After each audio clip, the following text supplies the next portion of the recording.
Chapter 4, Disgusting Cuisine. Episode 2, Part 2. Noki Village, the nearly exact parallel of the known Pianta village. Now there were roads going through the pathways that connected the islands, and buildings were built as well. It was like a more whimsical and beige Delfino Plaza. Wow, I've never been here, Peach said, looking out the window. Hey, noticed Blooper. Why can we see out the window clearly, when back again 2 hours ago during the challenge it was pitch black? Probably to give us the more trapped feeling, Birdo thought. The two limousines made their way to a building that looked like a restaurant, because of the fact that it was a restaurant. The 7 of them stepped out the long cars as Daisy stepped out with the host.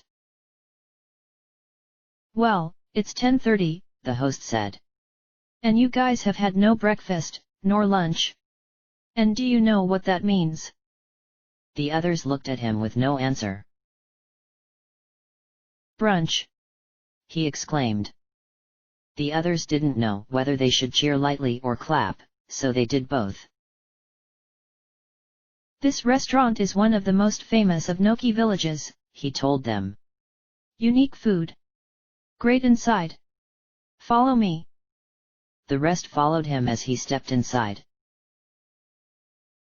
The restaurant was magnificent, the chairs were all plush and were able to recline, and 4 aquariums were placed into the walls in the different corners of the large room. The place was rather crowded, so the host and the others went up the spiraling staircase to the 2nd floor. I felt so claustrophobic down there, Toadette admitted. Well, we have our own private table up here, so no worry, said the host. The upper floor had various flower decorations all around, making it as attractive as the lower floor. Are some of these flowers real? wondered Peach, touching a flower in a pot that had 3 shades of color. There was a large round table in the back of the room with 8 chairs, with a circle-shaped glass plate in the middle of it that, guessed by the others, could spin around. The strange thing was that in front of each chair was a plate, roofed with a food cover. Sit down, the host ordered. Pick your seat wisely, but randomly. As the contestants randomly picked their seats, the order from the seat closest to the standing host to the next person clockwise went so. Blooper. Peach. Toadette. Birdo. Luigi. Dupless. Lakitu. Daisy. Now, we have a challenge for you, the host said. The contestants were rather expecting it, and felt optimistic from their last challenge win. In front of each of your seats on the rotating glass is a plate, with a cover, the host explained. As you can see, the covers are obviously concealing the meal under it. Now, each of you is allowed to shout an order for the circular plate to move, and after the last order, the plate in front of you will be yours. Anyone is free to make a switch of seats right now. Daisy, do you mind if I can be last? Lakitu asked quickly. I really want to make the last decision. Oh, sure. She said, not minding at all. They switched their seats, and Lakitu sat next to Blooper. There can only be a maximum of 2 passes during this challenge to skip your dish, the host said. So at least 6 people must eat their catering. Why wouldn't we eat? Luigi wondered out loud. I'm starving. The others replied the same. There is a little something I forgot to add, the host warned. The delicacies of the Nokis might be a bit unfamiliar to you guys. We call those foods the acquired. However, there are 2 out of the 8 plates that have a rather recognizable dish that I doubt any of you would turn down. Those are called the accustomed. If this challenge is succeeded, then you will be awarded 20,000 coins. Ready to start this challenge? Yeah.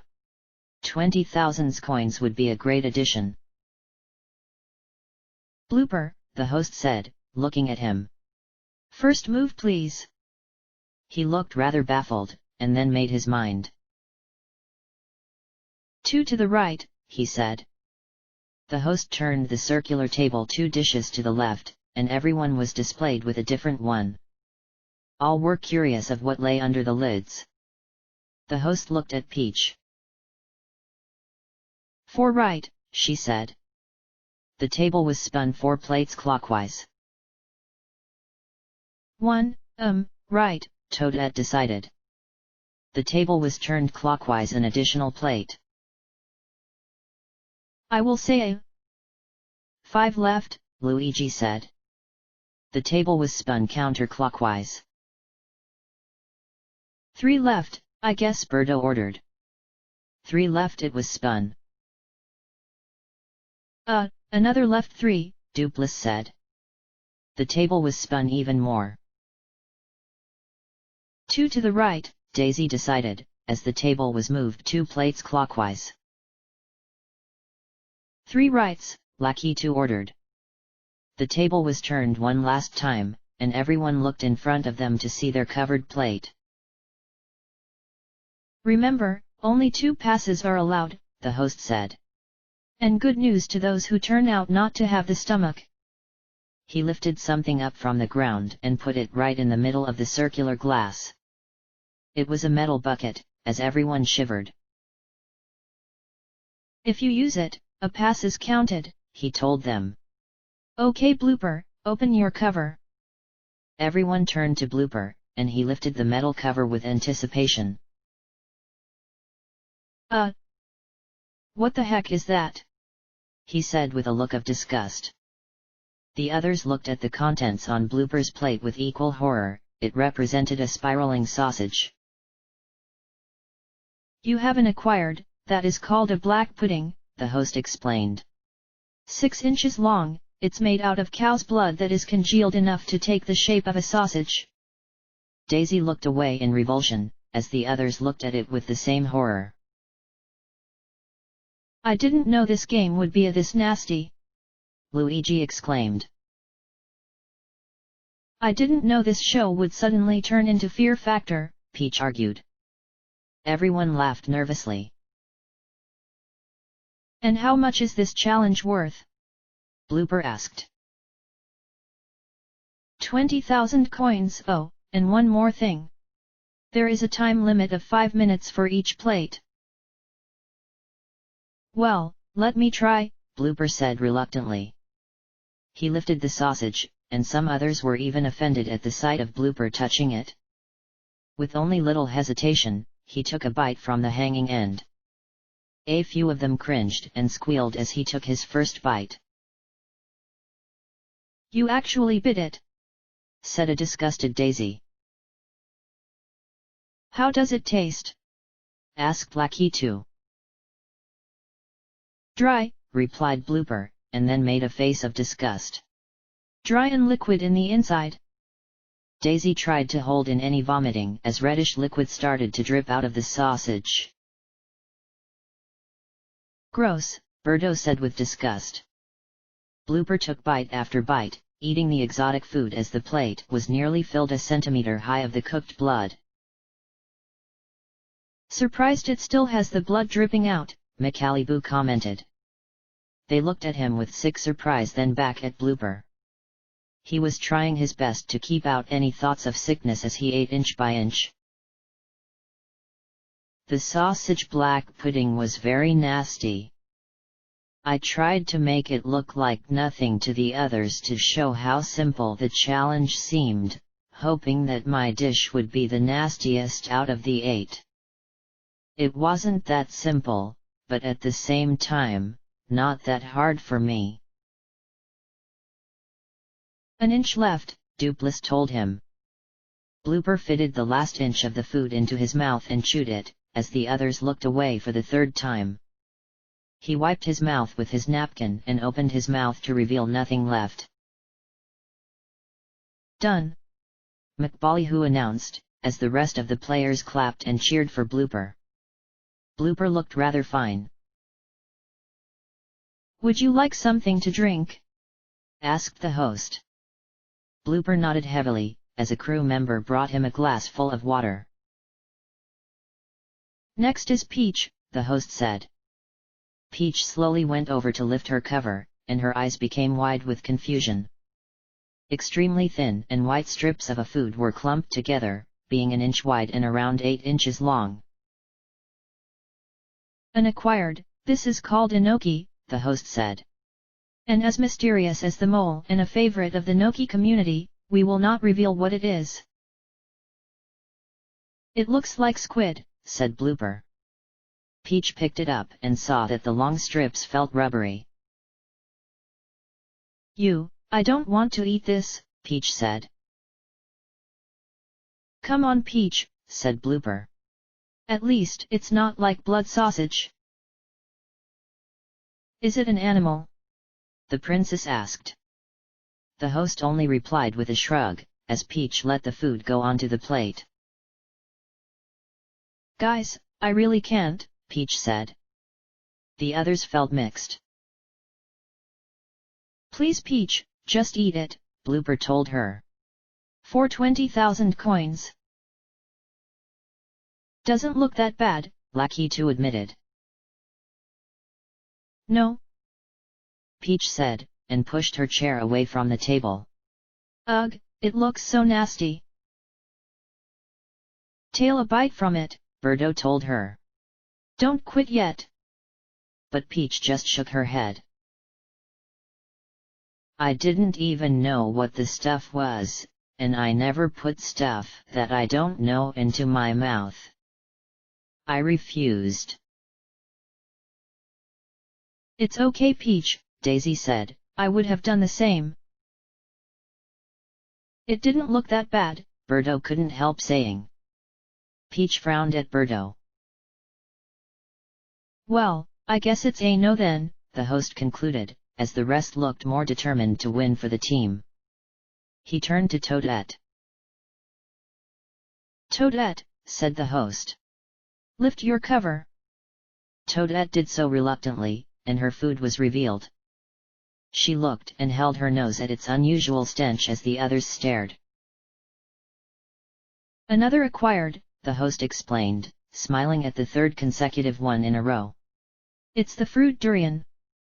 The portion was 1/4 of a durian, with the yellow, custard-like insides exposed. The smell was overwhelming and Daisy gagged in revulsion. I can't believe this is a fruit, said Toadette with disbelief, still holding her nose. She didn't look pleased at all. I can smell it from here, said Daisy with disgust, who was across the table from Toadette. It smells like rotten meat. It's rather fresh, actually, the host said. But its smell is so bad that it isn't allowed on airplanes. That sounds extreme, realized Dupless. Toadette, please eat it already, Peach said, looking away from the table. Not to be rude in any way. The others couldn't agree with her more. Up to you, Luigi said. Toadette slowly picked up a clump from the inside of the durian and lifted the yellow innards. The others and her winced, and Toadette put it into her mouth. Does that taste good?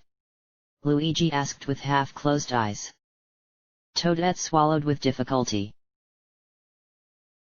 Very sweet, she said, her mouth full, but pure nasty. She chewed and chewed even more, as the others watched supportively. Then Toadette gagged.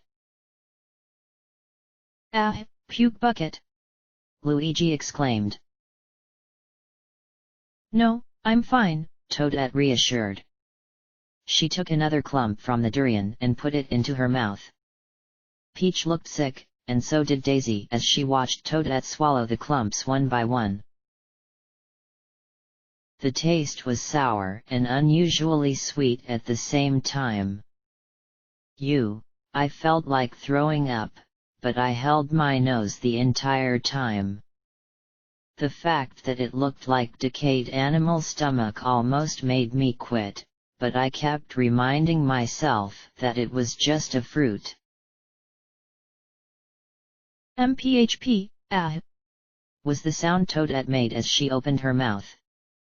The others clapped and cheered. Who, Toadette? said Lakitu.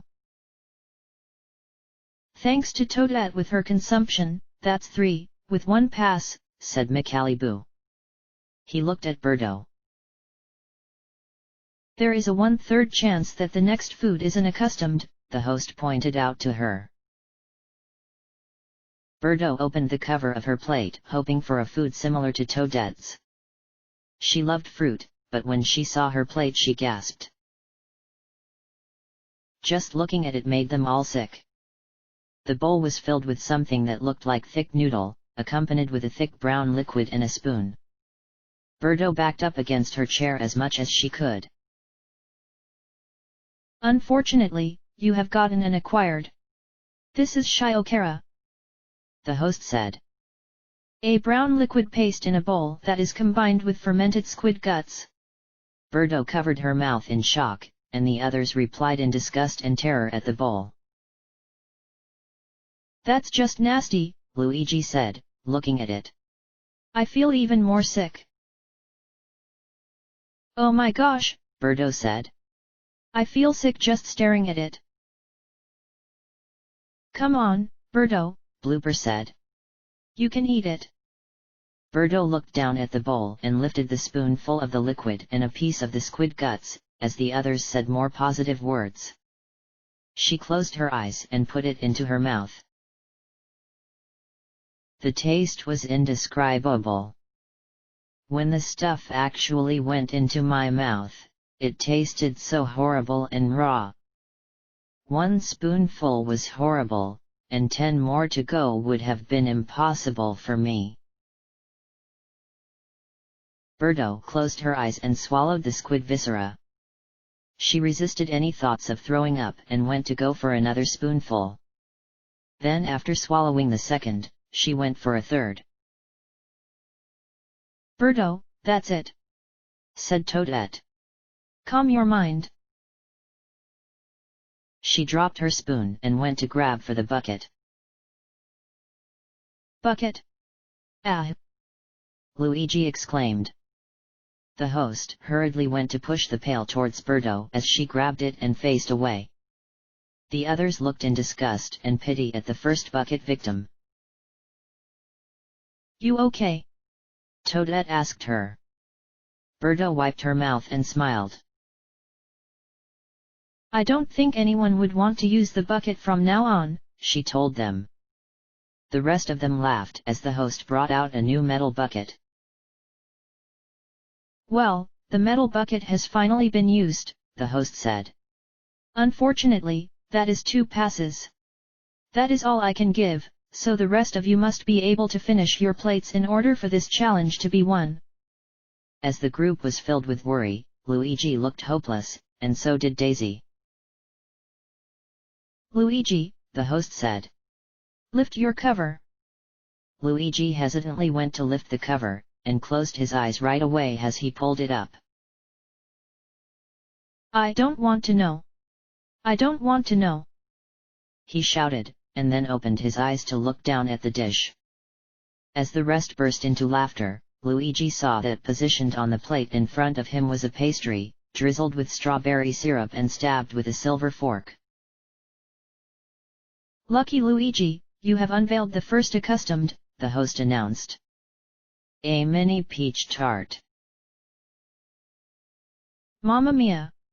He exclaimed. I love peach. As he ate with joy, the others felt fortunate with the fact that Luigi had received one of the accustomed. One was still left, and Dupliss, Daisy, and Lakitu hoped for it. I feel insulted, Blooper said, looking down at his blood-covered plate. Me too, said Birdo, as she looked down at her bowl full of fermented squid guts. Well done, the host said.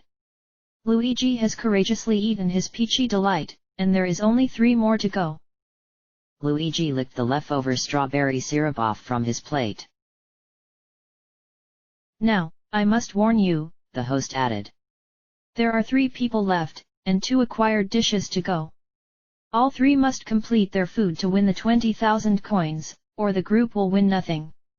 It's up to the remaining 3. Dupliss was next. As much as I want the accustomed, he said, I hope Daisy gets it in order to save a metal bucket.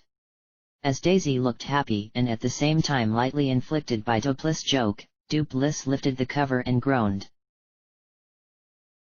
No, he said. No. A long clump of green paste lay across the plate, which was as long as an index finger. A number of the others couldn't tell what it was. An acquired taste, usually eaten with something else such as fish or sushi, said the host. You have wasabi, a strong paste spice which is made out of horseradish. Shucks for you, Blooper said. Some of the others started to laugh at Dupliss' misfortune. Do I have to eat it whole, does it get accompanied with something else? Dupliss asked the host. Nothing else. Dupliss looked cheerless. Gulp it down in one shot, Blooper suggested. Yeah, then throw up afterwards, said Daisy. I really don't want to, Dupliss said. Oh Piers, please encourage me. The other 7 took no hesitation and started to say his name in a positive manner, again and again. Dupliss! Dupliss! Dupliss! Dupliss went to scoop the green paste with his fingers, and he lifted it to his mouth unwillingly. With closed eyes he put the entire string into his mouth and swallowed as hard as he could. The others clapped happily. It's freaking hot, he said, fanning the inside of his mouth. After a few moments of silence he got up from his chair. My throat is burning, he gasped. Water. As the panicked others looked at their poor team member, a cast member immediately filled a glass with water and gave to Dupliss, who engulfed the water within seconds. Oh my gosh, said a worried Toadette. That must have been painful. The cast member filled Dupliss' cup once again, and Dupliss downed it at rapid speed. Once he settled down, the clapping was heard again. Dupliss, you brave soul, the host said. You have brought the team closer to success, but will the remaining 2 do the same? Please, please give me the accustomed, Daisy said out loud. Lakitu just looked down at the plate in front of him. Daisy, open your cover, the host said. Everyone held their breath as Daisy's hand went over to the lid of her plate. Being the most grossed out of the previous 6 dishes, they only prayed for Daisy's food to be something familiar to her. Accustomed, accustomed, accustomed, Luigi repeated. Accustomed. The lid was lifted, and what was revealed made Daisy look in wonder. The others looked in inquisitiveness at the single egg on her plate. It's an egg, said Dupliss. Open it to discover what it is, the host instructed.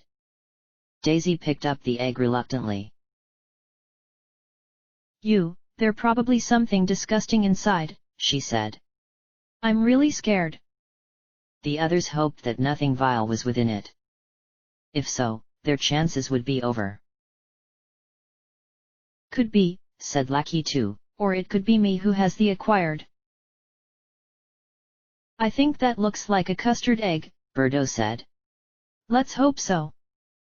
Daisy cracked the egg by hitting it against the table, and she slowly took the shell off piece by piece. It's hard-boiled, Blooper noticed. As Daisy took off the next shell piece, she saw that the food wasn't disgusting. At least to the Nokis. Ahhhhhhhh. she shrieked, dropping the egg onto the plate as she got out of her chair. Some of the others looked in disgust at what Daisy had revealed. Inside the boiled egg was something a bit out of the ordinary. "That looks sick," said Peach. "Sick as in wrong." "Ah, hell no, we can win now," Luigi said. "Sadly, you have received the acquired," the host explained to Daisy, who was standing behind her chair as she stared at the food in terror. "That is ballot, a boiled egg with the duck embryo nearly developed inside." The players looked appalled as they saw the head of the tiny duck, lifeless and sticking out of the boiled egg covered in a special liquid. "Get that away!" Daisy screamed. "Get that thing away!" Dupless quickly put the lid back onto the plate. The group looked enthusiastic at Daisy's reaction, but at the same time, they knew that they had lost. "Well, I believe that is a no, thus you now have 3 passes, the host told them all. "You have failed your challenge." The group was devastated. "Let's see what Lucky 2 has under his plate," the host suggested. With an ambiguous face, Lucky 2 lifted his cover to reveal his food, a pepperoni pizza. "Oh well, it's too bad I got the accustomed," he said. "And it's also too bad that 20,000 coins has been thrown down with the chum bucket," said the host. Team Pot 30,000C. Had the mole had something to do with this? Should it be assumed that the mole was the one who had not eaten his or her food, or did the mole play it safe for this round?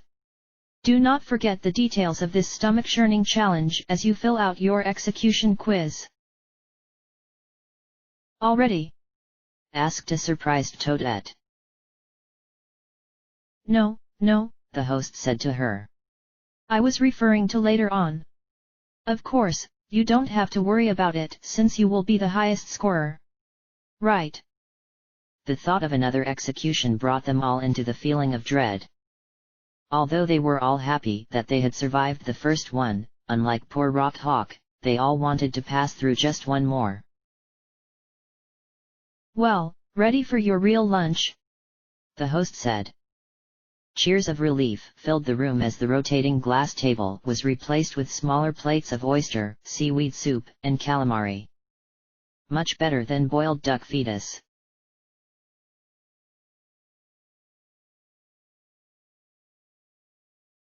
Lucky 2, the egg transfer challenge was so difficult, and we couldn't have pulled it through without teamwork. When the egg landed into our limousine, I was literally shouting with victory. And then I saw Luigi. Dupless, as much as I liked our great addition to our team pot, I couldn't get the fact of why Luigi had decided to not contribute at all. I knew he wasn't sick, and he just sat there relaxing on one of those nice comfy seats as the rest of us actually did something. Toadette, I was definitely looking at Blooper the entire time during the egg challenge. He knew just too much of the instructions to do, and I doubt that he was that smart to be able to know each step one by one. But then he fumbled and wasted time with the simple drawing compass as he tried to make a hole in the window, and then he insisted to aim the vacuum incorrectly. That vacuum thing really raised an eyebrow, because it was something that made us so close to failing at the end. Blooper, I was suspicious of Daisy when she had told me the wrong combination to the plasma gun box. It may have been a mistake, and yes, it was possible, but not when you have the paper right beside you. Afterwards, she seemed unusually unaware of the fact she had done so. But then again, she tried very hard on every other part of the challenge, which now puzzles me. Is she the mole redeeming herself, or was she trying her ultimate best? Peach, oh, the acquired/accustomed game was a toughie. I didn't know what we were going to go through, and I refused at the food I got. I never put anything I don't know into my mouth, and so I ended up losing for the team. I have to say that Luigi and Lucky 2 look the most suspicious, and Blooper from the egg game had given me some thoughts. Then again, Lucky 2's switch with Daisy during the food challenge seemed very odd to me. Luigi, the reason for me to not be part of the egg transfer game was because I knew I wouldn't be helpful at all. At the food game, I was so happy that I had gotten a peach tart. Unique food, yet a favorite of mine. For whom I think the mole is, I am not sure yet. Daisy, oh my god. When I saw that boiled duck fetus, I freaked out completely. Birdo, I was looking at Peach since yesterday and her movements in the food challenge have added my suspicion to her. She did not take a bite from her unknown food at all, and chickened out without even attempting. I don't know, but with 20,000 coins at stake I looked at it as a reasonable act. It could be just her, or sabotage. Daisy, the challenge made me look at Lucky 2 as my number one suspect. He switched seats with me at the last second to make the last move of the plate spinning. And with my suspecting of him being the mole, he knew which plates had the 2 accustomed dishes, and purposely made the final spin around to give me one of the nasty ones. I'm still pondering on whether it makes sense or not. With nothing to do, the group had the entire time from 12 to 6 o'clock to wander the village. It was a free time for the contestants, who either traveled along with another or embarked on their own trek. But before they had left the restaurant at 11 that morning, the host had given each of them a case. A cylinder, bronze-colored case that could fit into any pocket. Keep these cases I have given you wherever you go, he ordered them. You must keep these on you at all times. Is that clear? Inside the container is some crucial information on the mole. But do not, and I repeat, do not ever open your case ever, or there will be consequences.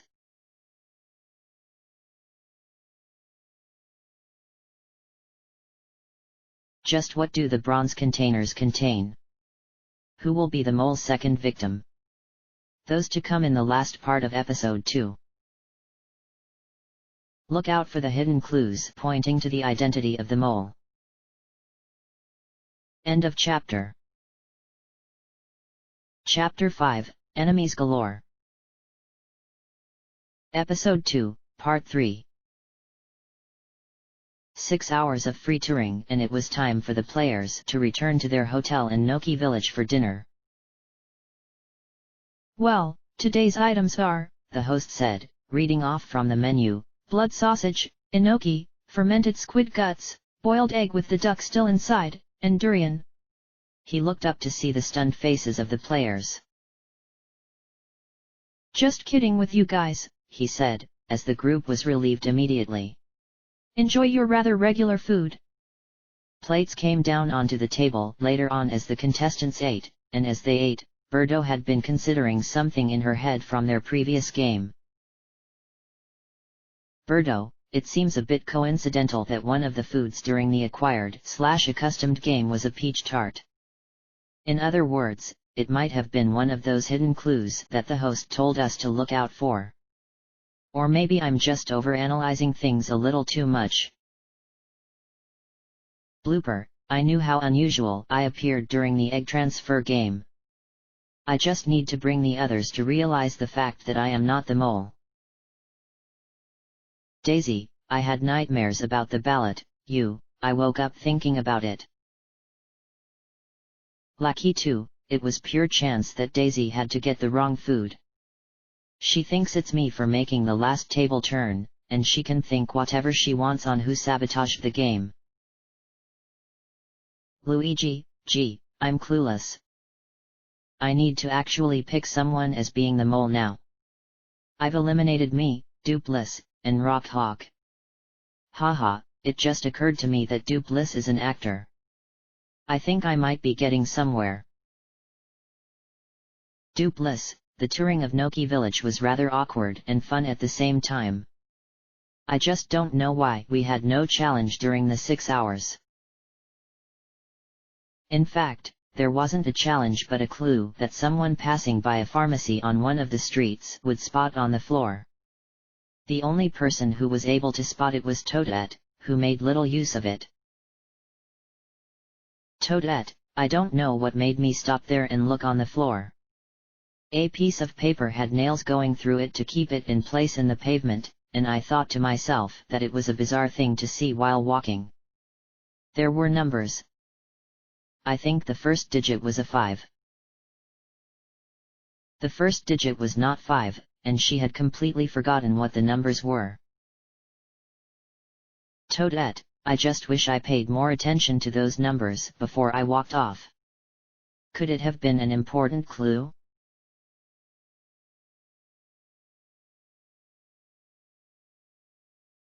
Morning came fresh for the 8 players. The last time they had woken up was at 6, but for this day they had been ordered to arrive down at the lobby by 9 o'clock. Well, all fresh and wide awake, the host noticed. The group seemed lively. Daisy, I see that you are wearing your same shirt from yesterday, the host said. She rolled her eyes. Both Daisy and Blooper were missing their personal belongings, and today was the final day of their torture. Now, he said, I have a challenge. The group was suddenly engaged, ready to win more money for the team. From your lengthy tour around this town, I can assume you have memorized each and every street and corner of Noki village, the host said. There is a location in this village where a clue resides, and it's all up to you. You can win up to 40,000 coins. OSH! Luigi exclaimed. As much as the players laughed at Luigi's offending exclamation, the group was filled with excitement. 40,000 coins was the largest prize that they had ever been offered for a challenge. Lucky 2, on the other hand, took notice in Luigi's sudden offensive swear. There is a twist, the host told them. For every person who does not go enter the location after a time of 15 minutes, you will receive 5,000 coins. But for every person who does enter the location in time, there will be a subtraction of 5,000 coins for each person. It's up to you to decide. The group was left unsure. After the night of Rock Hawk's execution, the team vowed to never take an unfair advantage over the others. Daisy, I wasn't sure how we were going to play this game, and whether some of us would be tempted to take the chance to look at the clue or not. But just 2 nights ago we promised each other that none of us would take a beneficial move for ourselves. This challenge has a possibility of breaking up the team. 15 minutes from now, our crew members will notify you that you must return, the host told them. If you do not return back to the hotel within 25 minutes, money will be subtracted. The group nodded. Now, who would be the one willing to embark first? Said the host. The players looked at each other. I'll go, Lucky 2 said. The host handed him a piece of paper, and Lucky 2 set off slowly out the door. The host looked at his watch. Next, called the host after 30 seconds had gone by. Duplice raised his hand, and he was given a piece of paper as he set off. The group got more anxious at the head starts of the 2 players, as another 30 seconds had passed. Next, the host said. Me, Daisy called out immediately. She was given the piece of paper as she went out of the building. 1 minute passed by. Next. I'll go next, said Blooper. He headed out of the hotel with the paper in his hand, and 2 minutes passed by. The intervals were getting longer. Who's to go next? The host asked. I will, Toadette said. The paper was given to her and she headed out of the hotel. 3 minutes passed by. I'll go next, said Peach, as she left the hotel with the paper. Another long 3 minutes had gone by, and Birdo and Luigi waited. Who's to go? The host said. Birdo and Luigi looked at each other. It's fine that I can go, right? Birdo asked Luigi. He nodded and shrugged. I'll go next, Birdo said. She was given the paper on her way out, as Luigi was left by himself. He sighed heavily. Well, Luigi, Macalibou said. It is accurate to say that you have a great disadvantage here. You only have 5 minutes to go searching. I wouldn't have looked for the clue anyway, Luigi said, shrugging. Well, the host told him, as the last person to embark in the clue challenge, you will not be participating in the challenge at all. Luigi raised his eyebrows. Please follow me, the host said, as the two of them headed back to the hotel elevator.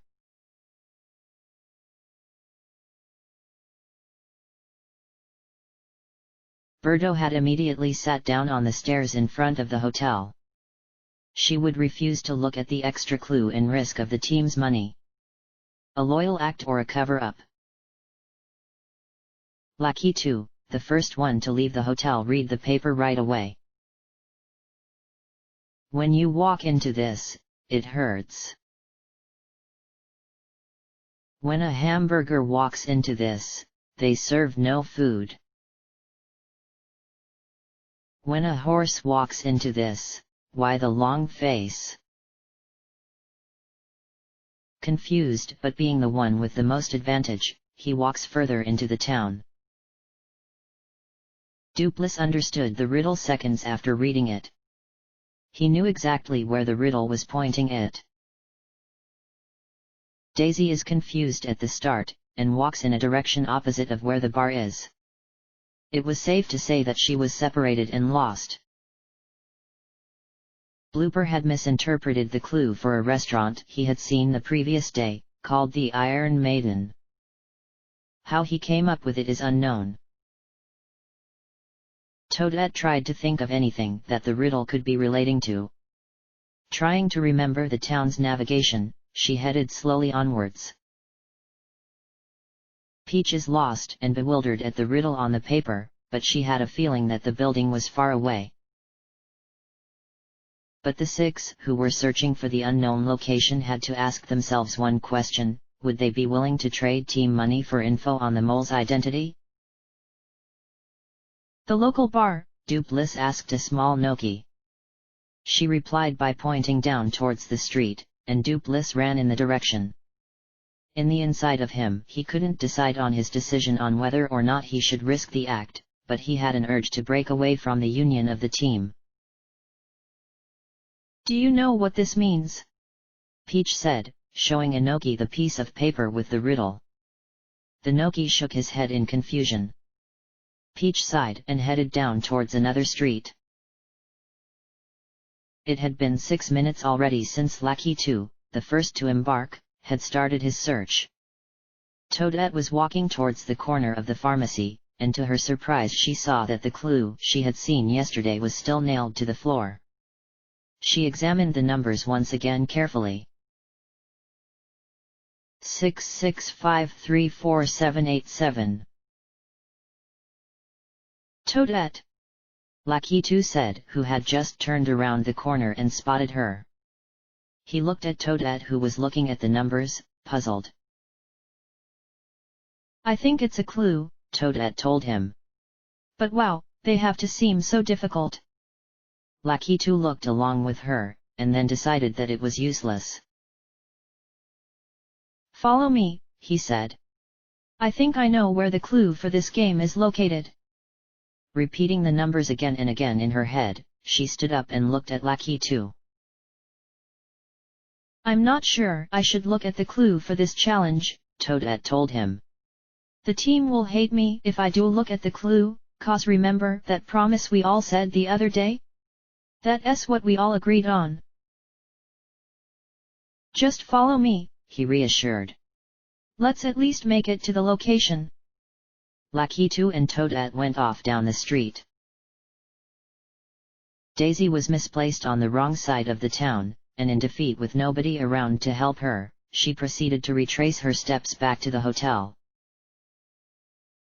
I can only hope nobody looks at the clue, she said, trudging her way back. The first person to find the location was Dupless, as he stared at the empty bar in front of him. There was temptation. 2 minutes later, Lucky 2 and Toadette had arrived at the bar. Little did they know that the location with the clue was right in front of them, yet both seemed unaware of the fact. Dupless had left the place at the time they had arrived. "Gee, this place looks odd," said Lucky 2, looking at the empty bar building that was named Flower Petal Bar. The sign at the door was flipped over to reveal the word closed. "I mean, is this the place?" Toadette asked him. "Why don't you check, because I'm really not sure," Lucky 2 admitted. Toadette stared at the closed sign. "Ask them for directions," Lucky 2 told her. "I don't think that could be the place." Toadette took a couple of steps to the door. "Ask who?" she asked, turning around back at him. "I mean, the bar is closed. I think we should just go and make sure," Lucky 2 said firmly. Pressured by Lucky 2's words and with nothing else to do, she did so with hesitation. The door was unlocked, and Toadette stepped inside. Lucky 2 hoped for an answer outside the door, cautious about the remaining time they had. Toadette saw the bar, nobody around with the lights off. But the first thing she saw was the imprinting on the wall, 3 words. She looked at them in confusion. Hesitant and fruity. With realization, she immediately exited the bar and went to meet an anticipating Lucky 2. She shook her head. "Nobody's there," she told him. "Nothing," he repeated. Then Toadette had remembered the strange message she had seen. "There was an engraving in the wall that looks odd. I think it might have been." She was silent, as she looked back at the bar. "The clue," Lucky 2 finished. "Oh gosh, I hope not," she whispered, then turned away from him. "It was the clue." Toadette was upset, as she sat down on the front steps of the bar with a distressed look on her face. All Lucky 2 could do was walk around slowly, waiting for the time to expire.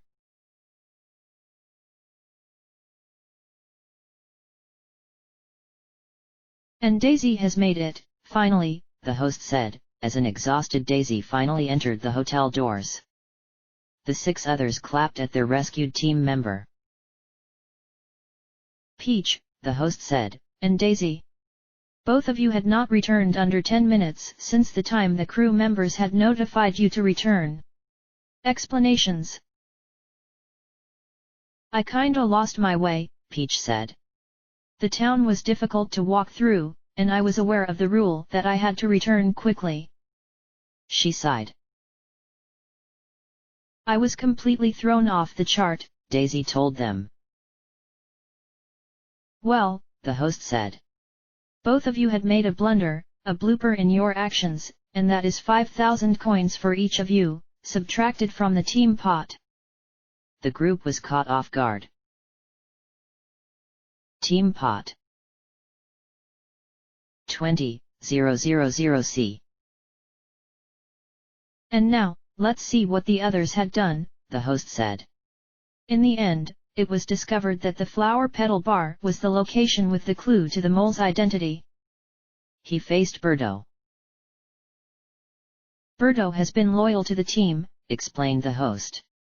"She refused to even leave the front steps of the hotel in order to keep away from any chances of money loss. You can say she played this game the best, and will from now on. 5,000 coins." Birdo smiled, as the others applauded.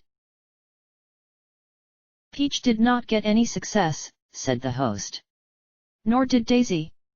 And although they had lost money for the group by showing up late, 10,000 coins is once up again."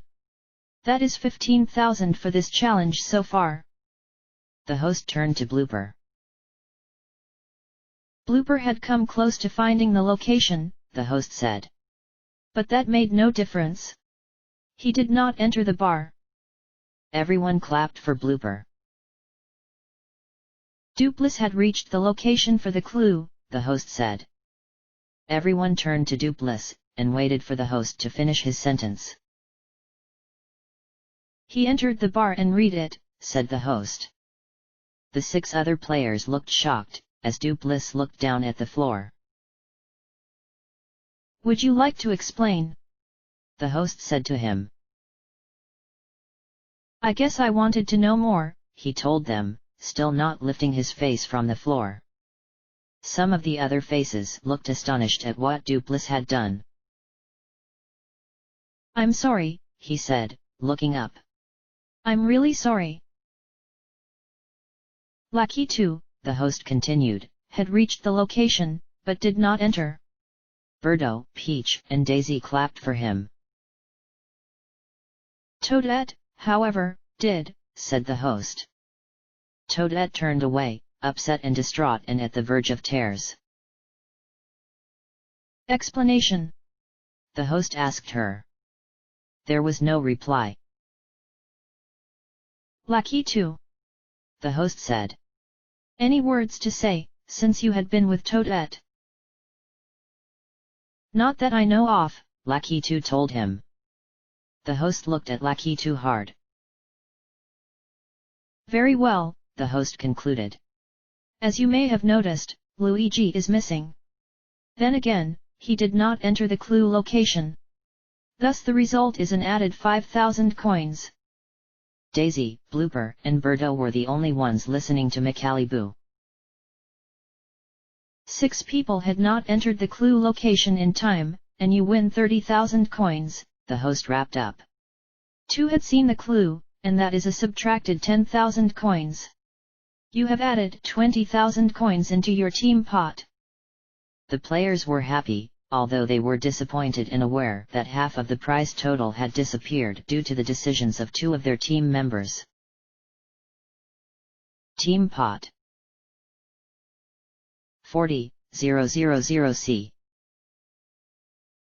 So a reward was given, the host said. But money was lost. Peach and Daisy were aware of the rule that they had to return within 10 minutes of the challenge ending. Could it have been so difficult to navigate after having a 6-hour tour yesterday afternoon? Peach and Daisy pondered the thoughts themselves. Or maybe we could forget about that and look at the real suspects here, said the host. Dupliss and Toadette had subtracted 10,000 coins each because of their own greediness. Dupliss looked down at the ground again, sighing heavily in regret. Toadette, who was leaning against Peach's shoulder and wiping her face from any tears, still faced backwards from the host. But there was one other thing that was not mentioned, the host told them. And that is probably the reason why Toadette is currently upset right now. Lackey 2 had been the one who persuaded Toadette into entering the bar with the clue, resulting in lost money for the group. Lackey 2 was standing a distance away from the others with a guilty look on his face. Consider all these facts, said the host. The next execution starts tonight.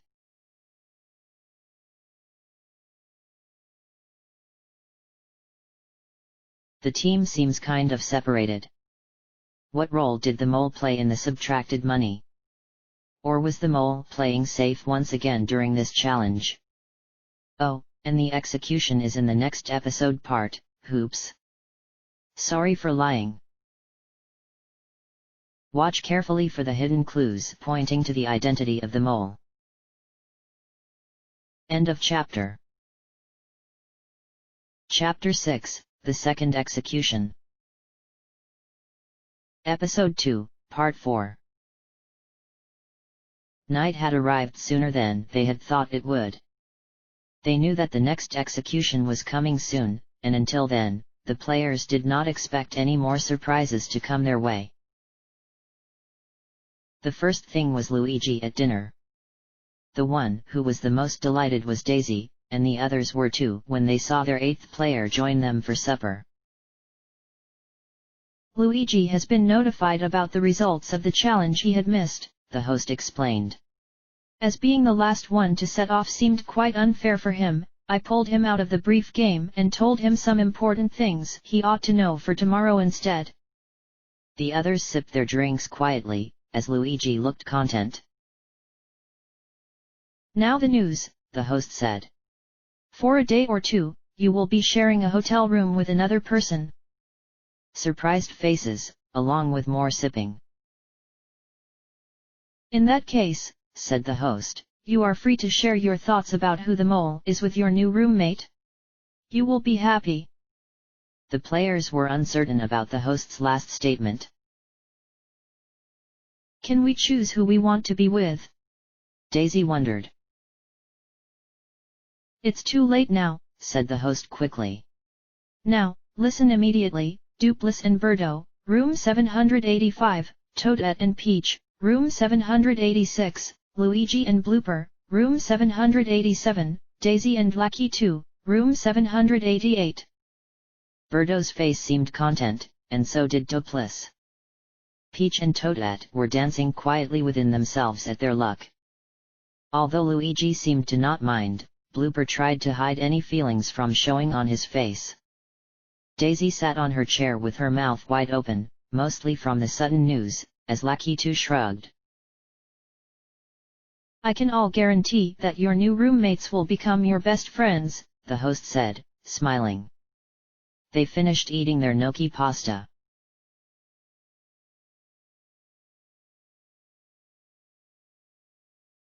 After dinner, they had 2 hours to kill before one of them would be leaving. The 8 of them brought their bags into their new rooms.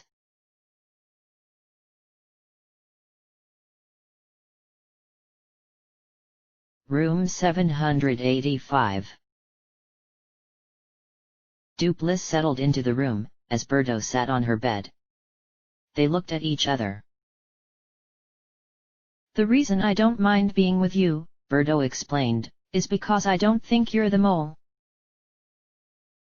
Same here, Dupless said. I mean, you do seem to be playing along the rules well. On the other hand, I kinda betrayed the team. Oh hey, Birdo agreed. That first act of sabotage you did wasn't the best challenge to do so in. Why did you look at the clue? Because I needed to know, said Dupless. Instead of just sitting there like you did, I actually searched for they. Excuse me? Birdo questioned. I didn't just sit there for nothing. I saved the group an additional 10,000 coins. What are you talking about? Dupless sighed.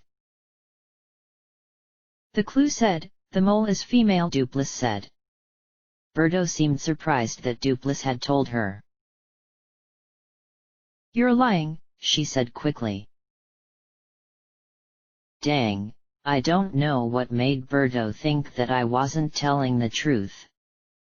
I could only assume that she had already been told the clue previously, or that she was skilled in the arts of interrogation. What's your occupation? Dupless asked. Birdo seemed amused at Dupless' topic change. I'm a florist and gardener, she replied. And it's not very high paying, so that's why I joined this game to win the money. I'm an actor, said Dupless. The perfect occupation for the mole, Birdo said. Never mind, who do you think the mole is? I think the mole is Toadette, Dupless told her. And you? Peach, Birdo replied. Go first with your explaining. Well, started Dupless. She entered that clue location and started to cry afterwards because of Lucky 2 telling her or something. Her crying did seem kind of fake and overreacted. You've never cried before? Birdo asked him. Dupless shrugged. Then the clue said, Fruity, in the challenge this morning, Dupless said. Remember, Toadette ate a durian during the food challenge. And that's a fruit.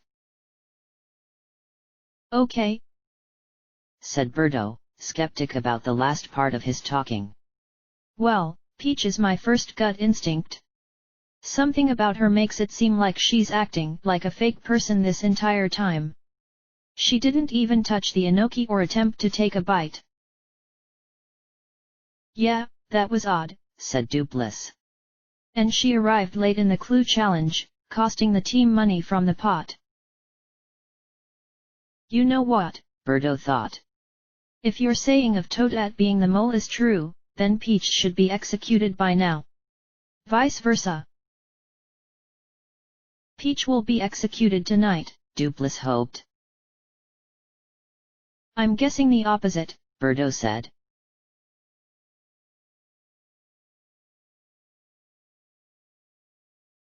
Room 786. Both Peach and Toadette were in the room, talking comfortably to each other. What are the chances? Peach wondered. Out of all the pairings, we get to be roommates. Permutations, Toadette replied. I forgot what they were, but they're like all the combinations you could get from the number of people present. So what really happened at the clue challenge? Asked Peach. There was something with Lucky too. Toadette sighed. I got so mad afterwards, Toadette told her. He told me to enter the bar and ask for directions. It was closed. What? Said a confused Peach. I know, it was so strange, but I obeyed him and lost the money, Toadette said. I was so upset, but thanks for helping me from dehydrating myself afterwards. The two of them laughed. When someone forces me to do something and it results in a consequence, I get really distressed and can't help it. Peach has been the best person to me in this game so far, and if she's turns out to be the mole, then it's not true. Well, said Peach. Do you mind telling me what the clue in the bar said? Fruity, Toadette told her. Wow, I must admit these clues are really confusing. Strange Noki. Fruity means insulting or offensive, Peach thought out loud. So that means somebody had done or said something insulting or offensive. Did anyone swear lately? Not that I know of, Toadette said. The only person in mind right now that could be the mole is Lucky too. He seems to be messing up games like the baggage and food challenges. And he lured me to entering the clue location. Yeah, I've considered him a suspect, Peach noticed. But then I remember Blooper in the egg challenge. He seemed to be really confident, and he aimed the vacuum in the wrong direction until we were able to stop him. I forgot about Blooper, Toadette said. Remember when he was eating the blood sausage? I think he kind of liked it. Hey, said Peach, as they both laughed in confusion. Well, one of the foods were squid guts, Toadette realized. Maybe it's pointing to him. I don't know. There are still a few more episodes left to watch out for, Peach reminded her. We need to keep our eyes peeled.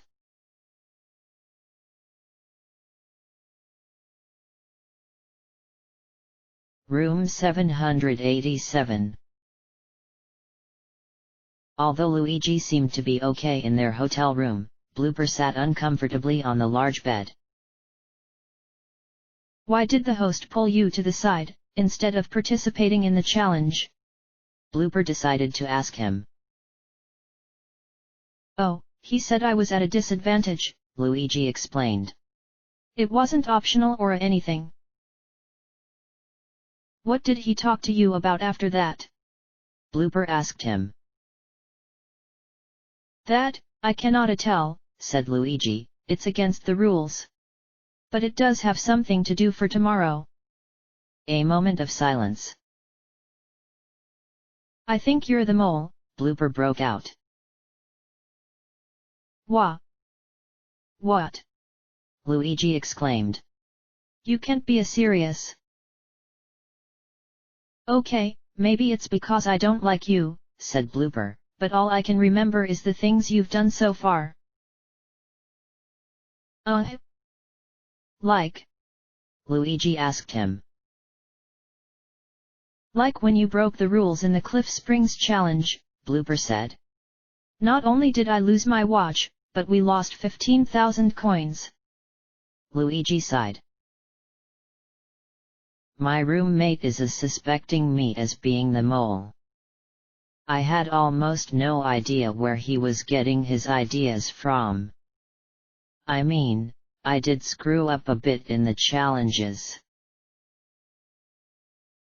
Well, I've been trying my best so far for the team, Luigi told him. Except in the egg game, I felt really tired. Blooper looked at him before searching through Rock Hawk's belongings for the umpteenth time. There are a lot of others who sabotaged the games so far, Luigi said, almost to himself. So, who do you think the mole is? Asked Blooper. I mean, let's pretend you're not the mole after all. I haven't the faintest idea, Luigi admitted. And I think I might have the chance of being eliminated tonight. No idea, Blooper said, repeating his words. Yep.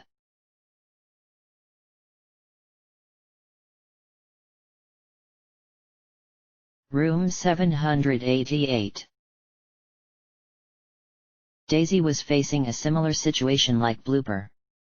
Her main suspect Lucky 2 was sitting down on the bed besides her, and she didn't bother to look at him. So, any thoughts on whom the mole could be? Lucky 2 decided to say. I do, Daisy said, and then she turned around. And you won't get offended by me saying that I think it's you. Lucky 2 shook his head. It just seems like you're targeting me for some reason, said Daisy. Targeting you?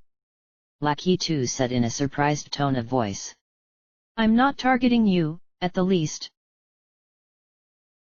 It didn't really look like that in the food game, Daisy said. And you really ticked me off in the baggage challenge. Look at me. I haven't changed these clothes since the first day we had met.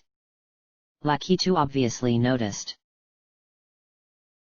Also, you volunteer to do things so quickly, added Daisy. I'm trying to win this, just like the others and you are, said Lucky 2, sighing. You can think whatever you want, but when you get executed please don't look at me.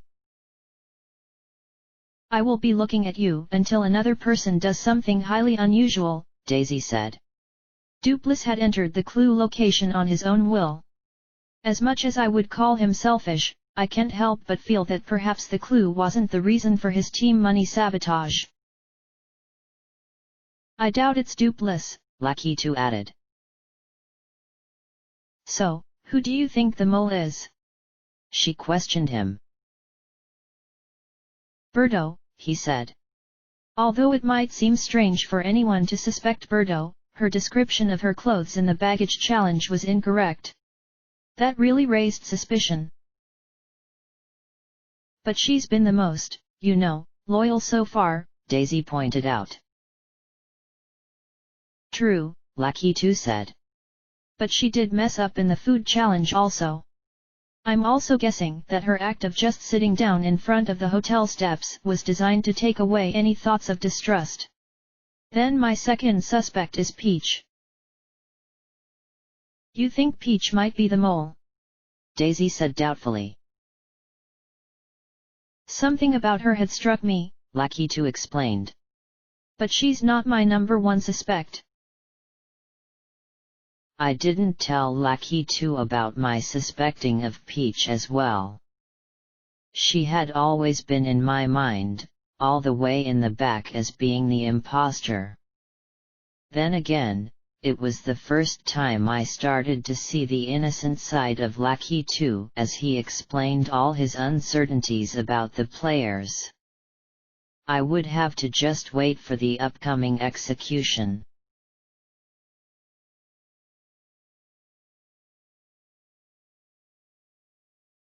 Two hours later, the clock struck 8. A knock was heard at door 788.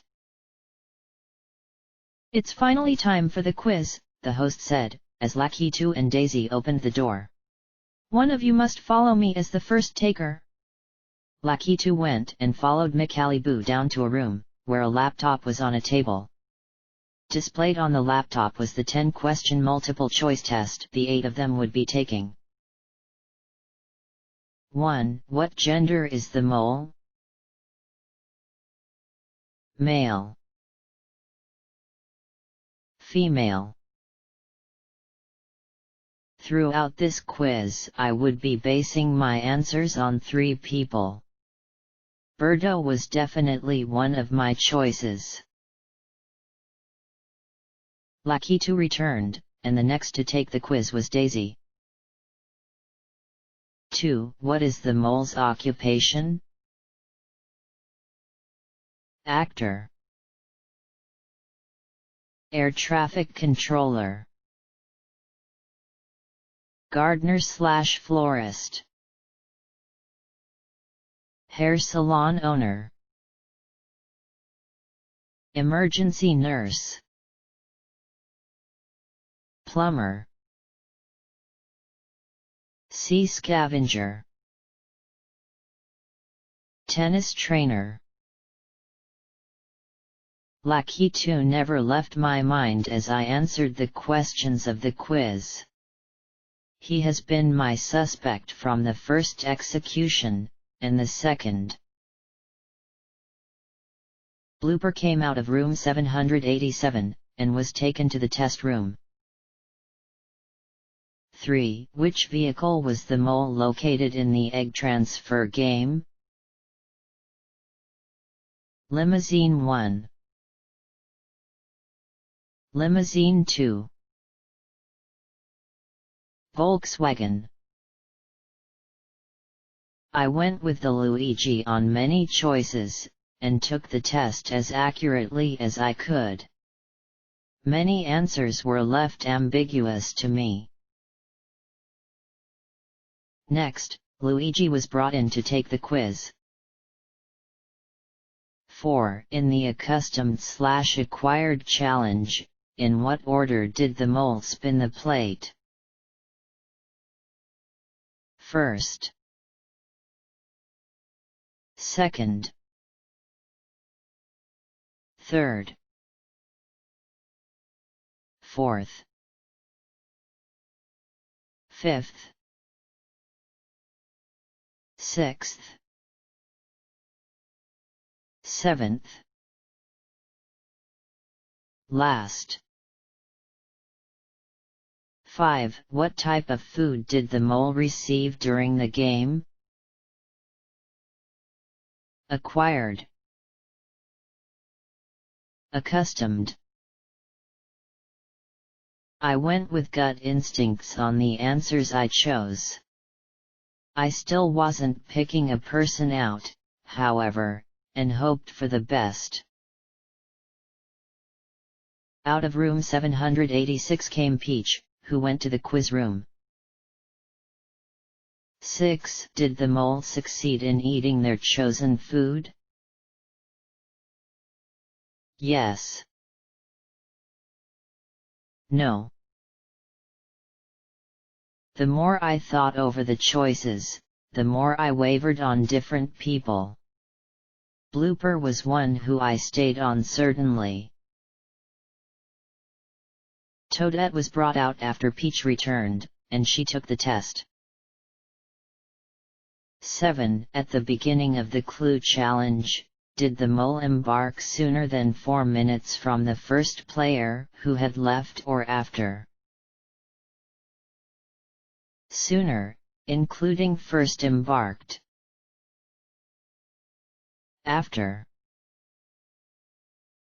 A majority of the answers were unknown to me, but the people I were choosing answers on were Blooper and Lucky 2. Room 785 was knocked on, and Birdo went out to the test. 8. What role did the mole play during the clue challenge? Viewed the clue. Arrived late. Not present. Other. I kept Peach as an answer for number of my choices. I used the best of my ability on answering the quiz. The last taker of the quiz, Dupless, was brought into the quiz room. 9. What room number is the mole currently assigned to? -785. -786. -787. -788. Basing my thoughts on Toadette, I picked my choices to the ones I felt were correct. I hoped for the right answers. And the final, most vital question. 10. Who is the mole? Daisy. Birdo. Peach. Blooper. Dupless. Lucky 2. Luigi. Toadette.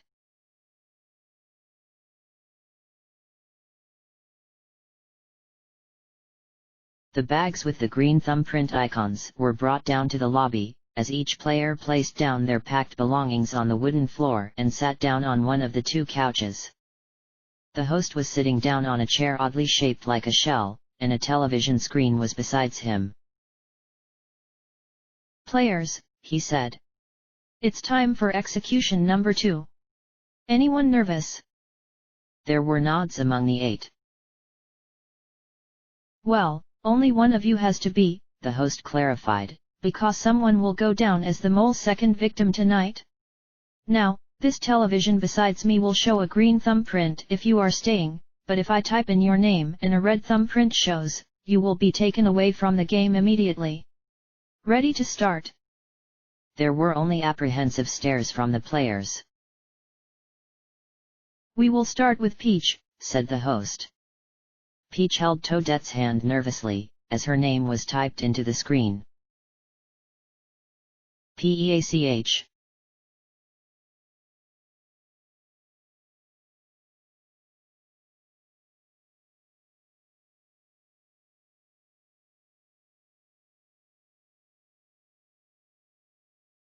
Green.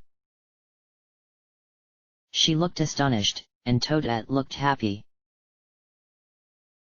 Lucky 2, the host said. As his name was typed, Lucky 2 looked at the television tensely. Lakitu.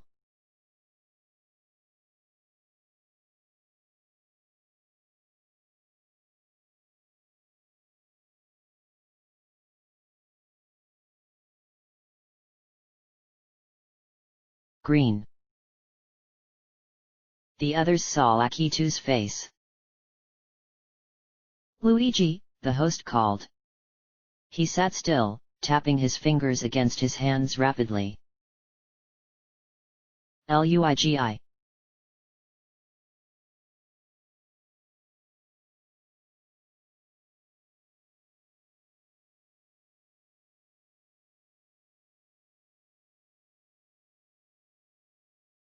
Green.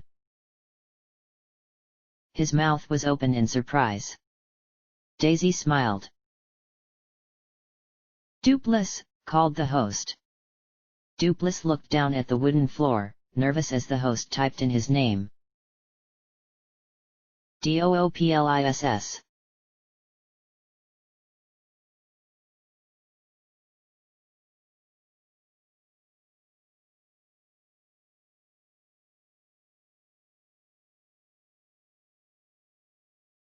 Red. He looked up from the floor at the red screen with an unexpected face, and as the others settled down at the finished tension, they looked at Dupliss sadly as he got up from the couch. Dupliss, we must go, Macalibou said, as Dupliss went over to get his bag. Bye Dupliss, called out Luigi and a few others, as the host and he went out through the hotel doors. With that, the second victim had disappeared. Dupliss, I must say I am sorry, the host said to him as they walked over to the parked taxi.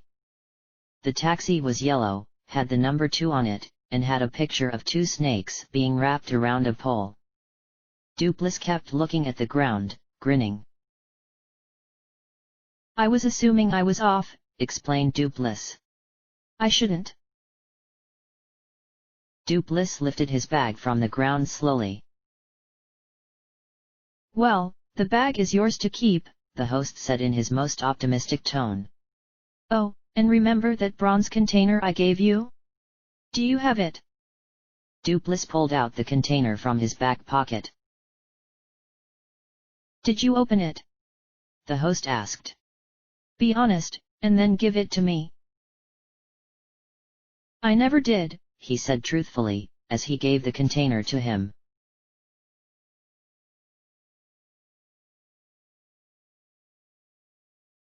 Ah, said Luigi. It's sad, because he was the most innocent person on my list. He barely sabotaged the game in any way, Birdo noticed. She looked cheerless, and so did some others. That's true, Toadette agreed, looking sadly at the television. It was still red, with the name Dupliss typed in. And I never looked at him as a suspect. I remember the time when he stuffed the wasabi into his mouth, Lakitu remembered. Boy, that look on his face could tell everyone that he wasn't the mole. The others laughed softly, remembering his final moments. But the strange thing is, Peach said, is that he had looked at the clue with the mole's identity during the clue challenge. Well, I guess whoever he thought the clue was pointing to is not the mole, Blooper told them. Now that he had scored the least.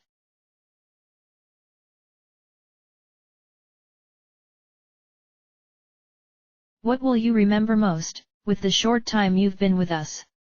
Macalibou asked him. Well, said Dupliss, trying to recall a challenge. The cliff springs were the most exciting, especially when I was the last one to go. No doubt, the host said. Well, good luck Dupliss. I plan to see you again. With that, Dupliss stepped into the passenger seat with his bag and the taxi drove off. The host turned around and entered the hotel. That is the second to go, the host told the 7 players. 1 less player and 1 less suspect. I guess there were 2 actors after all in this group, but with 1 gone, the other still remains.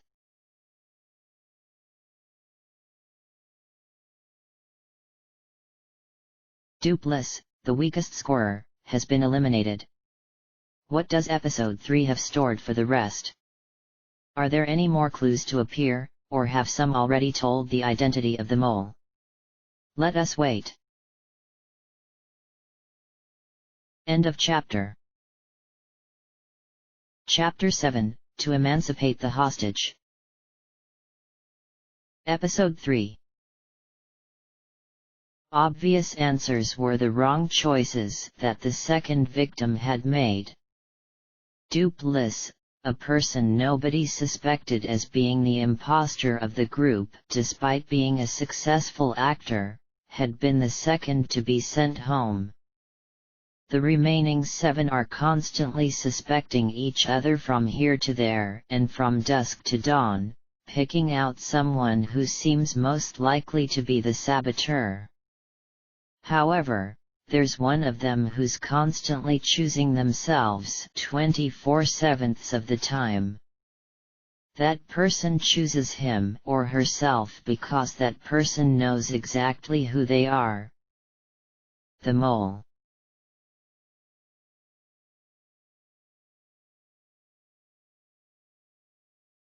Daisy.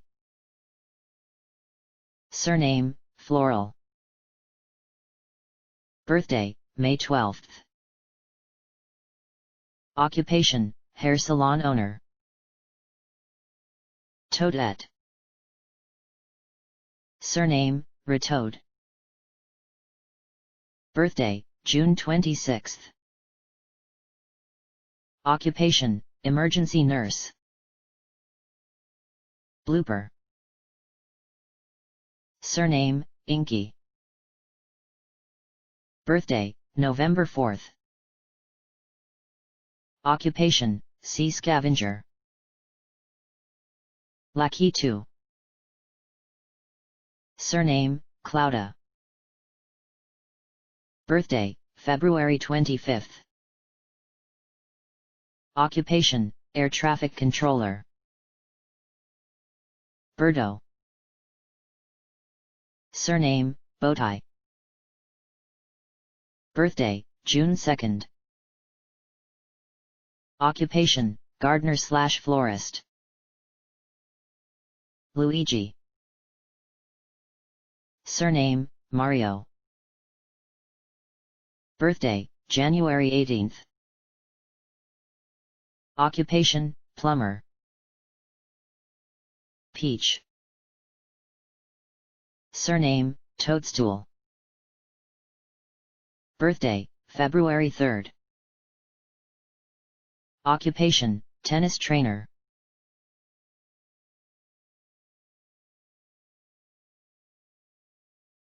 "5 o'clock in the morning and everyone was sound asleep. That is, except for one person." "Luigi, you have made it," the host called out, seeing the nervous fellow arrive in the open elevator of the Noki Hotel. Luigi made his way to the host, sitting down on the couch. "I guess I did," he said, smiling. To the host's surprise, he didn't look exactly tired. "Well, as I told you yesterday, you were to arrive here at sharply 5 o'clock a.m. in order to not lose the team money." Luigi nodded. "Have a look at this," said Micaliboo, handing him a large envelope. "Say no more to me until you are finished." Luigi slowly opened the yellow envelope to find a small piece of paper inside. It had a set of instructions. The Late Delivery Challenge. The chosen, last to embark in the Clue Challenge, who was pulled out in participating. The objective, to deliver all signal flares and all pieces of paper to 4 hotel rooms. You have 4 keys, 4 flares, 4 papers. Incentive, exemption, a free pass to the next episode. Luigi's eyes widened, but then saw the last line. Abort, if you intentionally or unintentionally wake another of the 6 players up, your exemption will not be awarded. 15,000 coins would be added to the team pot instead. Luigi looked at the host, who looked him back. Without another word, Luigi turned around to head back to the elevator.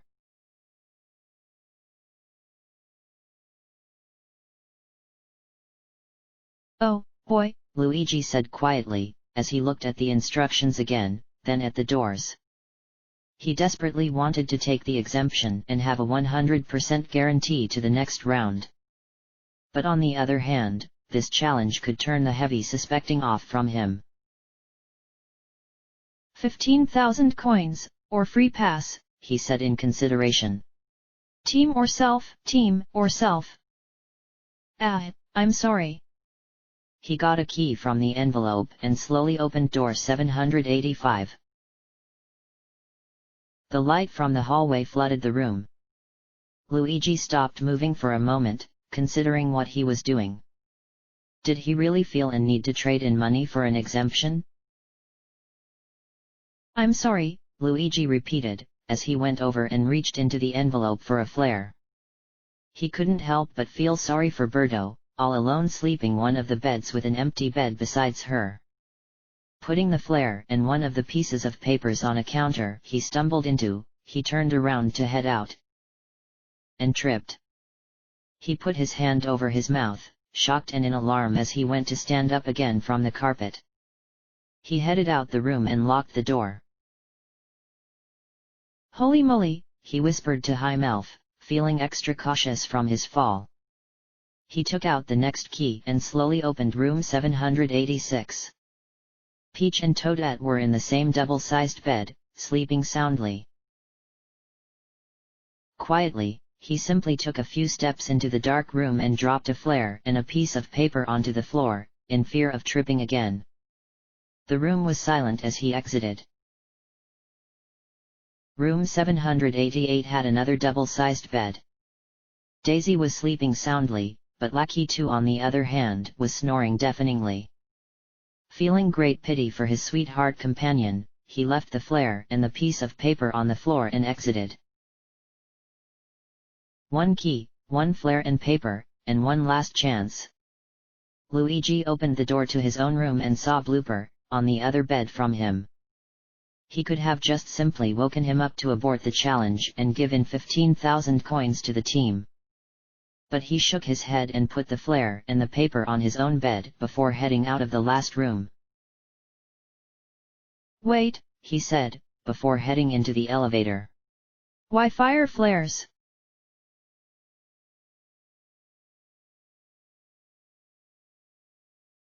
Mission unknown, the host said as Luigi came down from the elevator once again. I put a piece of paper and a flare into each of the rooms, he told him. But some of them I put on the floor. Excellent, the host said. The host gave out his first exemption to an excited Luigi, which was a green card that had the green thumbprint logo on it. Team Pot 40,000C. Though I'm not sure how the others would treat you by morning time. Luigi felt like Dupless, responsible for his actions. In fact, they won't be able to treat you by morning time, explained the host mysteriously. Hey! Luigi said in confusion. Before he could ask if he was able to go back to bed, his body trembled as he suddenly became weak. Darkness.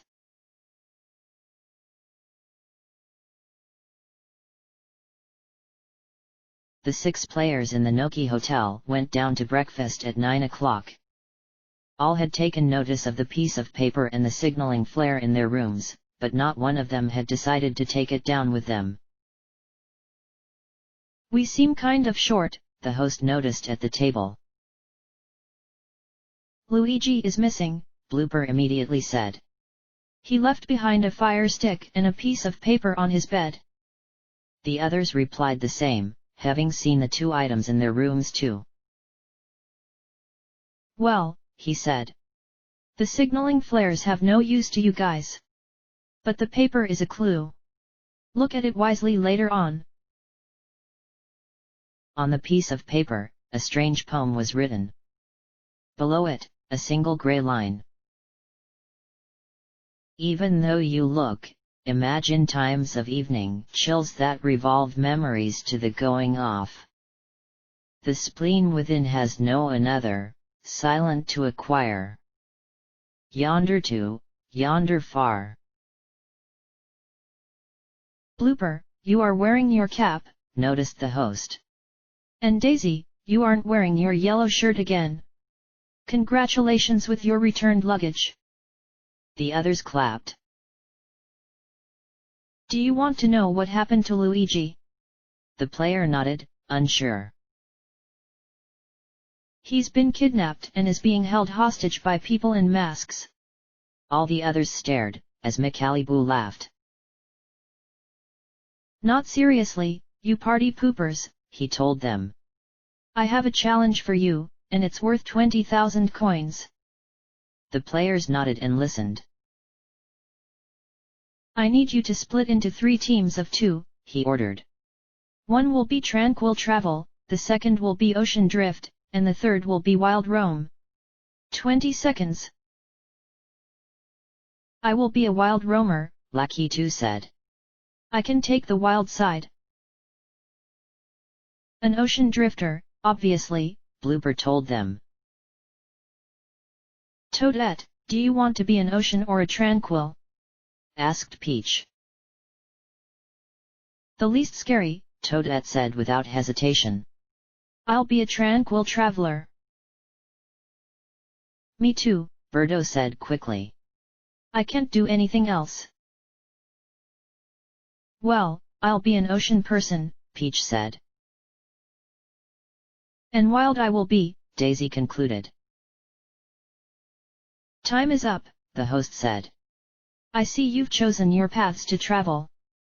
Birdo, faithful and calm, and Toadette, sensitive and calm, you two are the tranquil travelers. With a leveled down style of travel, you will be using a car, a sport utility vehicle. Both Birdo and Toadette were pleased. Blooper, an expert at sea, and Peach, the not-so-ocean familiar, you two are the ocean dwellers, the host said. You will be traveling across the wavy waters using a boat, a bow rider. They looked rather happy. Daisy, the enthusiastic tomboy, and Lucky 2, the wild card, you both will be the wild roamers, the host said. In the terms of wild, we provided you to travel the sky with our Robinson helicopter. Both of them seemed excited. Now, Luigi really is being held hostage somewhere, told the host. And you will be traveling by land, by sea, and by air. Your vehicles each have a navigating system which will be pointing to Luigi's location. When you are a 1-mile radius away from him, the arrow will disappear, and it will be up to you to find him. Tranquil travelers, he said. When you arrive, you must give your car to my guards to take. In return, they will leave Luigi exposed. Ocean drifters, you will have the combination needed to expose the lock on Luigi chains. Wild roamers, you will have the key to unlock Luigi's feet from the platform, and then you will win 20,000 coins. Now, you have less than 2 hours to find him. If you do not free him, no money will be won and he will be killed by my guards. Gasps were at the table. Haha, he won't be killed by anyone, the host reassured. He's on a platform that would drop in 2 hours, and he would be sent falling, like 500 feet about. Some of the female players gasped again. JK, said the host, chuckling. He's attached to a rope, around his neck. Looks of disbelief and fear. By all means, this is a game show, McAliboo said in an exasperated voice. Unlike the skilling game USTS win. He's attached to a rope. A safety cord. Now, I had already given you a clue to where he is, so don't forget it. He pointed towards the door. Toadette and Birdo, he said. Please go outside to your car. The both of them walked out of the hotel, and a minute passed by. Daisy and Lucky 2, he said. Meet the cast member outside and go to your helicopter. They did so, and a minute passed by again. Blooper, Peach, he said. A cast member outside will bring you to your boat. The last two exited the hotel. Birdo was already waiting in their car, but Toadette had vanished suddenly without warning. She came back a minute later to Birdo's confusion. What took you so long? Birdo asked. Toadette got in without a word.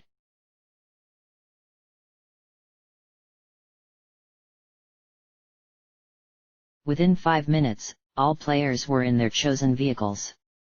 The host had given each team a cell phone to use on their way to finding Luigi. Are you ready? the host said into all three cell phones simultaneously. Yes, they replied. 2 hours counting down starts now. Your captive peer needs you all. The 3 engines started, and the vehicles headed off.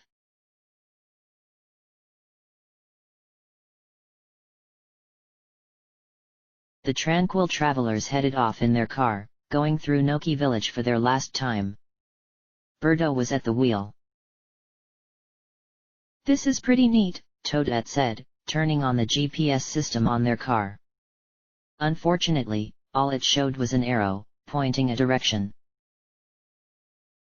It only displays an arrow, noticed Toadette. Birdo looked at it and saw that it was pointing northeast. I wish we had more help than this, Birdo said, as they made a turn onto another street.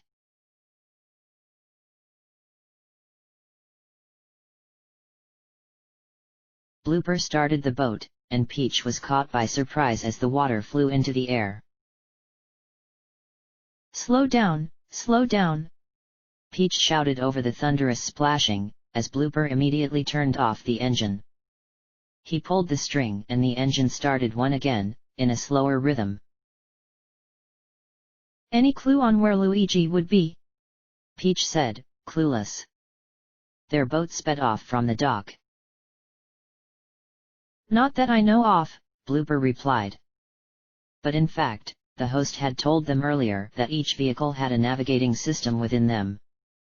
The bowrider they were riding in had a radar screen.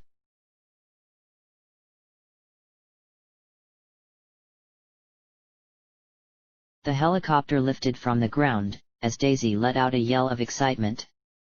Lakitu was the one at the controls with Daisy sat beside him. You sure you know how to use this? Daisy asked him, as she put on a set of earmuffs from the compartment beside her. Lakitu pulled back on the lever between his legs. I'm almost an expert, he told her. I did have the chance to learn how to navigate these since I'm an air traffic controller. The helicopter continued to propel itself into the air, and it flew off. But they didn't notice that their pressure gauge display on the control panels had a number on it, 100M.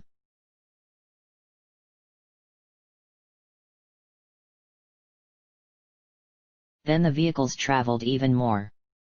Although Birdo and Toadette were making success in their travel, the others had no means of navigation they were aware about. Blooper felt lost as he drove them further into the sea, and Peach remained clueless. Lakitu drove forwards, as Daisy looked around at the land below them. A building is what I think Luigi is on, Blooper told Peach. The host said that Luigi would be falling somewhere. Yup, I agree with you, Peach told him. But in that case, shouldn't we be headed towards land? Blooper was left baffled, and so was Peach as she sat at the back of the boat. She was leaving everything up to Blooper.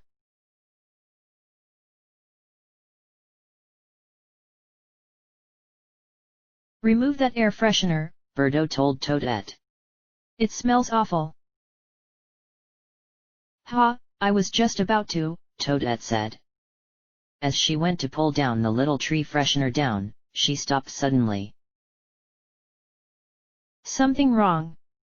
Birdo asked. Look at it, she said, as she pulled it down. Something was printed on the back of the air freshener that caught her eye. 665344787, Toadette read. I remember that number. That was some sort of clue in Noki village. Birdo seemed confused.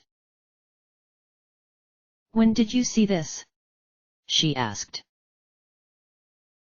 Somewhere, she said. It confused me a lot. I don't know what it means though.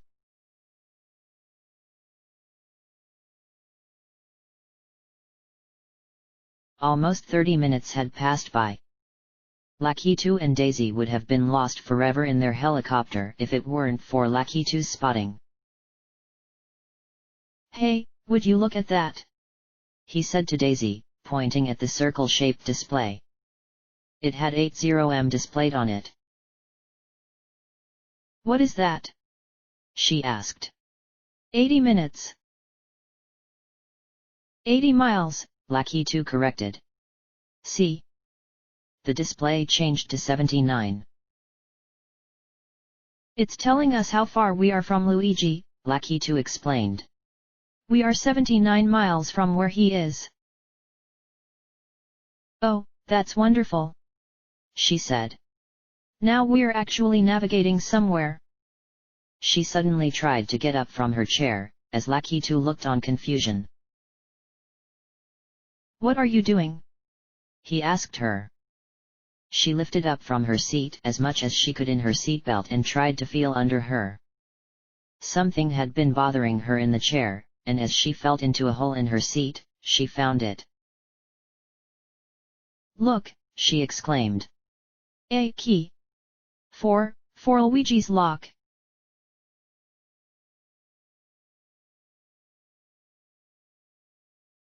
It wasn't until 30 minutes later until the lost boat riders had discovered the radar screen. Blooper turned it on and was stunned. Peach, he said. Peach looked up behind her and saw Blooper, who stopped his boat. They were positioned in the middle of the ocean, with no land visible. She went over to see the screen with him. The green dot, she noticed, pointing at the screen. That's Luigi. We can find him using this radar, Blooper realized. Now we won't be completely lost. The white dot is us? Peach asked. If we are, then it looks like we're kind of far away. Blooper immediately turned the engine on as they drive off. Within a minute, they saw that the white dot on the radar screen had moved just the slightest bit towards the green.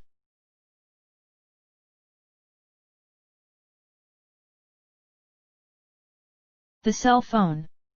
Birdo exclaimed. Toadette was baffled. What about it? She said, holding it up. Try to call that number you found, suggested Birdo. I think it's a phone number. With nothing to lose, Toadette dialed the number on the air freshener into the phone and called. Success. Hello? Asked a voice on the other end. Is this Luigi? Toadette said.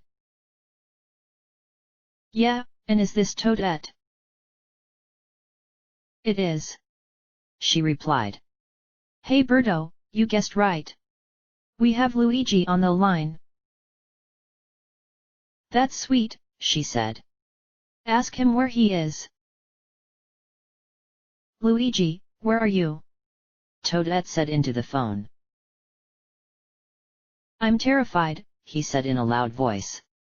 I am at the edge of a cliff.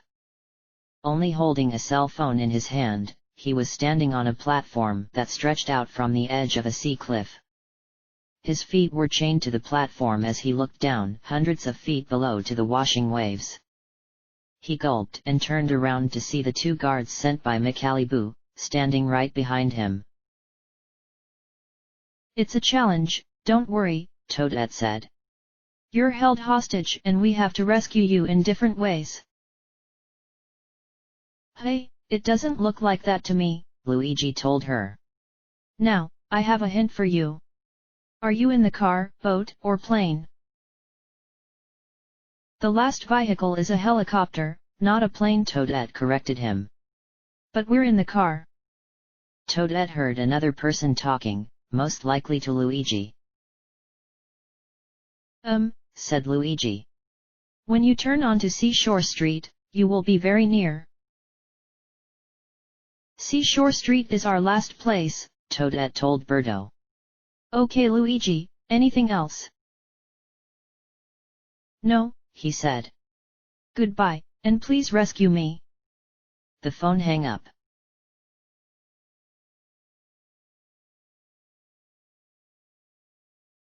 I wonder what we have to do with this cell phone, Daisy wondered.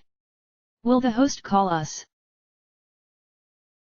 Try to dial numbers, Lucky 2 suggested. The pressure measurer read 70 miles. I'd rather not, Daisy said, as they flew even more across the sea. They were going in the right direction, and Daisy took off her earmuffs. It's probably a cliff where Luigi is located, Lucky 2 added. The host said Luigi was somewhere high. I hope the others are doing okay, Daisy said hopefully.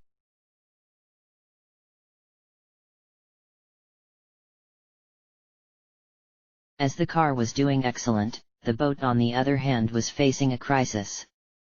Peach touched the screen and it sparked back, as she let out a shriek. Blooper stopped the boat for the third time. What the hell? He asked, looking at the radar screen and Peach. What happened? It shocked me, she exclaimed. I went to touch it, and I got shocked. The screen was smoking and the screen was pitch black. Blooper went over to the screen and pressed the button. Nothing appeared. Oh, crap, he said. Are you serious? The screen isn't working, asked a surprised Peach. What did you do? He asked her. You just killed it.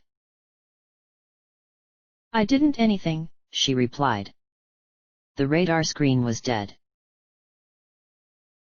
I didn't watch what Peach had done with the radar screen, because I was driving the boat as best as I could. What the hell had she done? The next thing I see is Peach jumping backwards, avoiding a large spark. She denied having done anything to do with it.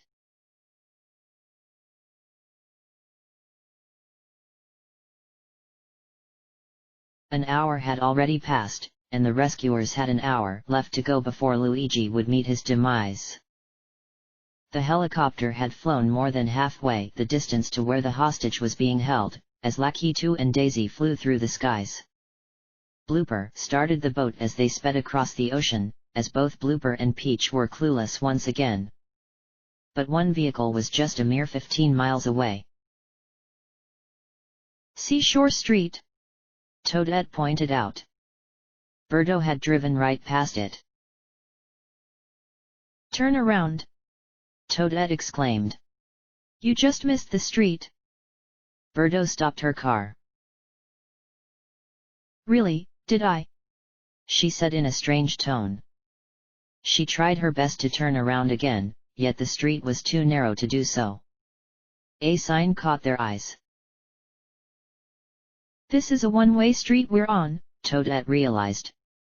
Now we have to find a way to get back onto the right road. She sighed, as Birdo kept on driving on. She had driven right past it. Either she was really concentrated on something else, or she had played clumsy. Lucky 2 and Daisy were flying their fastest. The mile count that was displayed in their helicopter started to decrease slowly.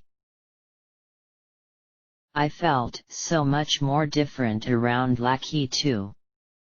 It was really contrast to yesterday's talk, and we were both working together to find Luigi in this challenge. My suspicion for some reason eased down greatly. Blooper and Peach didn't say a word to each other. Lost and misplaced, the two of them had ended up further than the distance they had started. Peach did not bother to help Blooper at all and instead fumbled around with the cell phone in her hands. It wasn't my fault at all that the screen just blew up. Blooper isn't talking to me at all, and now I'll just wait to see where he's headed. But for now, we're screwed.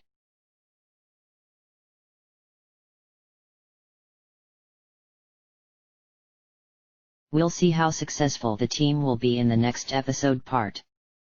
Will Luigi be rescued?